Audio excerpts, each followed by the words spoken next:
శ్రీమాత్రే నమః. ఈరోజు 6వ శ్లోకం. అంతకంటే ముందు ఒకసారి 5వ శ్లోకాన్ని చెప్పుకుందాం. యత్సాంఖ్యైః ప్రాప్యతే స్థానం తద్యోగైరపి గమ్యతే ఏకం సాంఖ్యం చ యోగం చ యః పశ్యతి స పశ్యతి. 6వ శ్లోకం.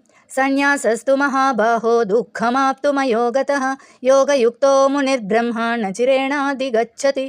సన్యాసస్తు కర్మలను త్యాజించడం, మహాబాహో ఓ అర్జున, దుఃఖమాప్తుమయో గతః కష్టమైనది పొందడం, కర్మయోగం ఆచరించకుండా, యోగయుక్తో యోగంలో స్థిరంగా ఉన్నవాడు, మునిర్బ్రహ్మ మననశీలి అంటే జ్ఞాని అన్నమాట, పరబ్రహ్మాన్ని, నచిరేణాధిగచ్చతి త్వరగా పొందుతాడు.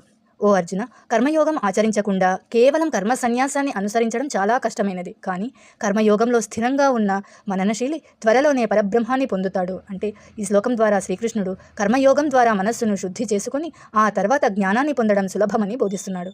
శ్లోకాన్ని ఇంకొకసారి చెప్పుకుందాం. సన్యాసస్తు మహాబాహో దుఃఖమాప్తుమయో గతః యోగయుక్తో మునిర్బ్రహ్మ న చిరేణాధిగచ్చతి.